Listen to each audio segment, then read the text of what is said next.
The truth about new Mo Salah and Virgil van Dijk images outside of Anfield, there'd obviously been some speculation that it was transfer related or contract related rather. Um, Instead, it comes as part of a wider rollout of a new typeface produced exclusively for the club, which includes the wraparound art outside both Anfield and the St. Helens Stadium.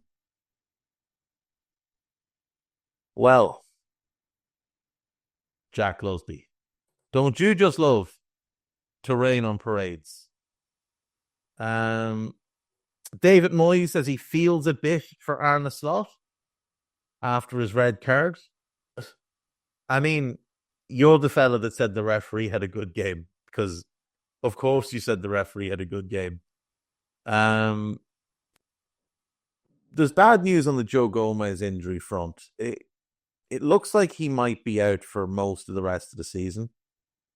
Paul Joyce reporting in the Times yesterday that he's facing another lengthy layoff, with the club sending him for further assessment. That's not good at all. That really is not good at all.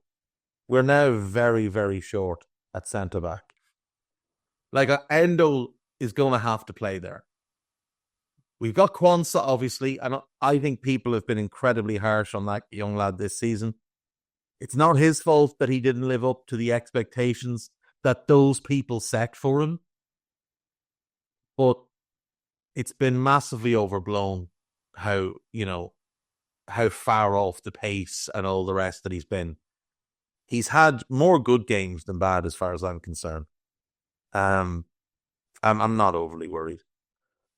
I think if he gets in the team and has a run of games, he'll be fine. If Ibu gets hurt and he has to step in, you might be looking at a shaky game or two, and then I think he settles in and he's fine. So it's tough to lose a player like Joe because of the versatility as well, because he can play everywhere. Like, we've seen him play holding midfield last season. Played both fullback spots, obviously he can play both centre-back spots. But at the same time, next man up, Endo will have to step up if he's needed. And Maranello will have to step up if he's needed. And we just have to get on with it. There's a title to win. On AnfieldIndex.com, actually, do you know what? We'll check Liverpool.com first and see if there's anything for you. There are some reports that Alexander Isak is kind of not pushing for a move out of Newcastle, but maybe open to a move from Newcastle. And we've obviously been linked with him. Now, whether anything comes of that, I have no idea. Caught offside claim we're considering a move for Johan Bakayoko. I don't think so. I think he needs to go somewhere where he's going to be first choice for his development, and that's not going to happen at Liverpool. So I could see Newcastle. He's been linked to Dortmund and Leipzig. I could see both of them. Miguel Delaney says a two-match touchline ban for Arne Slot is inevitable. Again, I think he'll have the right to appeal. It's Team Talk reporting that Newcastle striker Alexander Isak is interested in a move to Liverpool. I just can't see us paying that kind of money for him. As brilliant as he is, and he is a phenomenally good player, I just don't see it. I'd love to be wrong. Like, I was talking to somebody, Sam Adams, on Twitter the other day, and we were talking about, what happens if, because Sam Maguire had reported that the club might be open or might be actually pushing to sell Darwin Diaz and Jota this summer. And, if you sold Darwin and Jota, that would cover or go most of the way towards covering the fee for Isak. So, that's how that deal is doable. And if you sold Diaz, that should cover a wide player like a Semenyo. So now you have Mo and Chiesa on the right, Semenyo and Gatbo on the left, and Isak to the middle, but you don't have cover. And Sam Adams floated the idea of, well, there's rumours that Spurs are open to letting Son go this summer. I think Heung-min Son on a free to be our backup 9 behind Isak, who can also cover the wide areas. I'd love that move. And I know people are saying, oh, he's washed. No, he's not. He's not having a particularly good season. But who at Spurs is having a good season? Name me the Spurs player having a good season. The only one who can walk around right now with their head held high is Archie Gray, who's an 18-year-old that was signed to play in midfield, who's played right back, left back, and mostly centre back, a position he'd never played before. And he's the only thing that's kept them even treading water this season, defensively. Because Romero's been out from chunks of the season. Edogi's missed chunks of the season. Van de Ven has missed most of the season.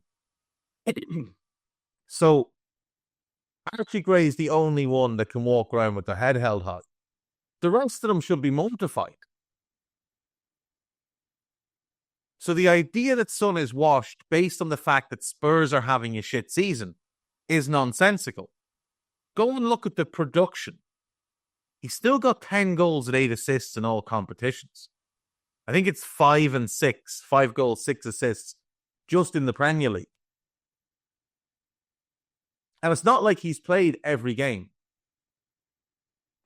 He's still putting up numbers in a bad team. And that's being asked to play as a winger. You put him through the middle, get him closer to goal. He's still an elite finisher. His movement is incredible. His IQ is off the charts. And he would fit, from a personality point of view, really well. He's one of the most beloved players in the league amongst his fellow players. His teammates adore him. He'd be another leader in the group. If Spurs were willing to let him go on a free, I think we'd be mad not to take a chance on it. Especially if we wanted to bring in Isak, given the cost involved for him. And for Son,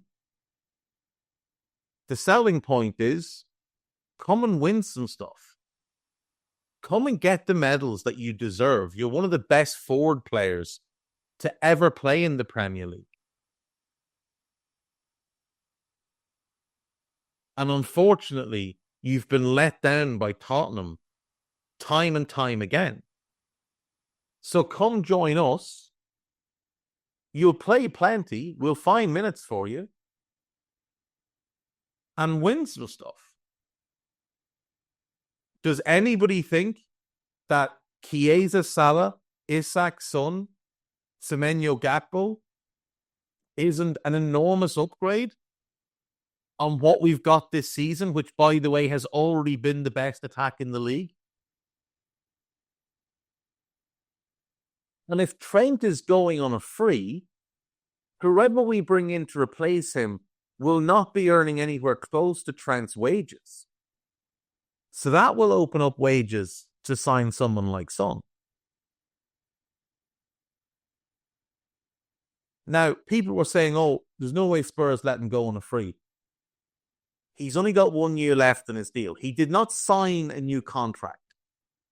Spurs triggered an add-on year in his old contract. But if they want to part ways with him, unless he's willing to go to Saudi, which I don't think he's going to be, I'm not sure where they're getting a fee from. If they just want him off their books because they want to cut back on their spend, or they're just going to double down on the commitment to youth. I mean, they've just agreed that deal for Matthias Tell. You'd expect he'll play predominantly on the left, which is Son's role. They've also got Wilson Odobert that they bought last summer, who's missed most of this season with a hamstring injury, but he will be back. that's likely their left wing of the future.